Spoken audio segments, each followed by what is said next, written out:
warahmatullahi wabarakatuh. Perkenalkan, nama saya Selin Fatika Idiasari dengan NIM 230111140 dari kelas MJ23C Keuangan.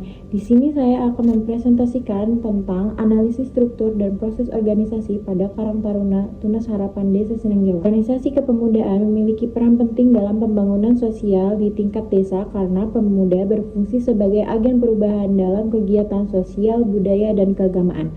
Selain itu, organisasi kepemudaan menjadi sarana pembentukan karakter, kepemimpinan, dan tanggung jawab sosial. Karang Taruna Tunas Harapan di Desa Seneng Jawa aktif dalam kegiatan 17 Agustus, Maulid Nabi Muhammad SAW atau Muludan, dan kerja bakti. Namun, terdapat kendala berupa komunikasi yang belum optimal, kesibukan pengurus, serta keterbatasan dana. Hal ini menunjukkan pentingnya analisis terhadap struktur dan proses organisasi untuk menilai efektivitas. Selanjutnya ada profil organisasi. Karang Taruna Tunas Harapan merupakan organisasi kepemudaan di Desa Seneng Jawa, Kecamatan Duku Puntang. Organisasi ini memiliki legalitas resmi melalui SK KUU Desa nomor 144 Keputusan 11 Sekre 2025 dengan masa bakti 2023 sampai 2028. Organisasi ini berfungsi sebagai wadah pembinaan generasi muda serta memiliki hubungan koordinatif dengan pemerintah desa. Tujuan organisasinya yaitu adalah membangun solidaritas pemuda serta meningkatkan partisipasi dalam kegiatan sosial dan keagamaan. Selain itu, organisasi bertujuan mengembangkan potensi dan jiwa kepemimpinan anggota melalui struktur pengurusan dan musyawarah. Selanjutnya, ada struktur kepengurusan. Struktur organisasi berbentuk fungsional yang terdiri dari ketua, wakil ketua, sekretaris, bendahara, serta beberapa bidang seperti keagamaan, olahraga dan kesenian, usaha ekonomi produktif, komunikasi dan informasi, serta sosial dan budaya. Struktur ini menunjukkan adanya pembagian tugas berdasarkan fungsi masing-masing bidang. Selanjutnya ada kegiatan utamanya. Yang pertama, perayaan 17 Agustus atau Hari Kemerdekaan Republik Indonesia.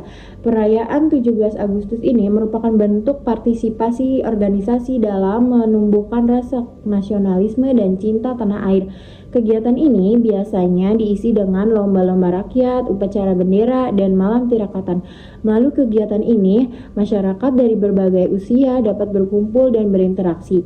Terjalinnya kebersamaan dan kekompakan antar warga, serta nilai gotong royong dan semangat persatuan semakin diperkuat. Artinya kegiatan ini tidak hanya bersifat seremonial tetapi juga menjadi sarana mempererat solidaritas sosial di lingkungan masyarakat. Yang kedua, ada peringatan Nabi Muhammad, Maulid Nabi, kegiatan keagamaan untuk memperingati kelahiran Nabi Muhammad SAW.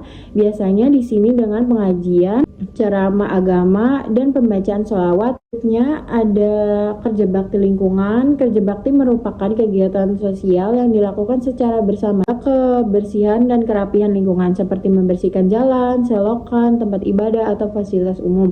Manfaat kegiatan ini adalah untuk menumbuhkan rasa bertanggung jawab bersama terhadap lingkungan, serta meningkatkan kepedulian sosial dan semangat gotong royong, dan menciptakan lingkungan yang bersih, sehat, dan nyaman. Kegiatan ini secara langsung mencerminkan partisipasi aktif masyarakat dalam pembangunan lingkungan sekitar. Selanjutnya ada analisis struktur organisasi. Struktur organisasi berbentuk fungsional dengan garis komando yang jelas di bawah koordinasi ketua.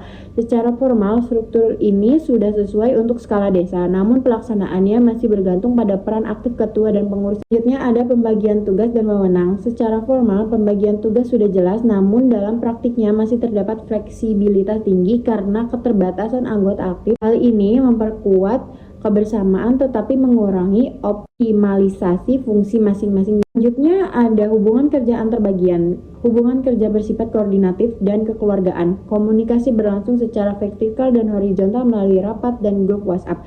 Meskipun efektif, sistem dokumentasi formal masih. Selanjutnya ada kesesuaian struktur dengan tujuan. Struktur fungsional sudah mendukung tujuan, kebersamaan, dan kegiatan sosial, namun untuk pengembangan jangka panjang, organisasi masih perlu penguatan pada aspek perencanaan dan pendanaan agar lebih berkelanjutan. Selanjutnya ada analisis proses organisasi. Sistem komunikasinya itu dilakukan melalui rapat dan grup WhatsApp. Koordinasi dilakukan menjelang kegiatan melalui musyawarah. Pengambilan keputusannya bersifat demokratis, namun perencanaannya masih jangkrik dan dokumentasinya belum tertata secara sistematis. Selanjutnya ada evaluasi efektivitas berupa input, proses, atau output. Inputnya itu yaitu anggota, dukungan masyarakat, dan dana swadaya. Prosesnya yaitu rapat musyawarah, koordinasi, dan pembagian tugas. Outputnya terlaksana kegiatan 17 Agustus, Maulid Nabi, dan kerja bakti.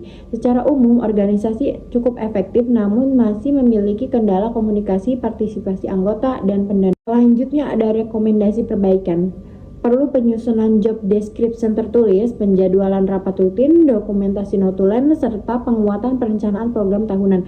Organisasi juga disarankan untuk meningkatkan variasi kegiatan dan mengajukan proposal pendanaan untuk meningkatkan kemandiriannya. Ada kesimpulan, Karang Taruna Tunas Harapan menerapkan struktur fungsional yang sesuai dengan skala desa. Organisasi cukup efektif dalam menjalankan fungsi sosialnya, namun masih memerlukan penguatan pada aspek manajerial, komunikasi, dan perencanaan agar lebih profesional dan berkelanjutan. Ada dokumentasi kegiatan organisasi Karang Taruna Tunas Harapan. Pertama itu adalah perencanaan kegiatan Maulid Nabi, yang kedua ada kegiatan kerja bakti sosial, yang ketiga perayaan 17 Agustus. Terima kasih, mungkin itu saja yang dapat saya sampaikan. Kurang lebihnya mohon maaf.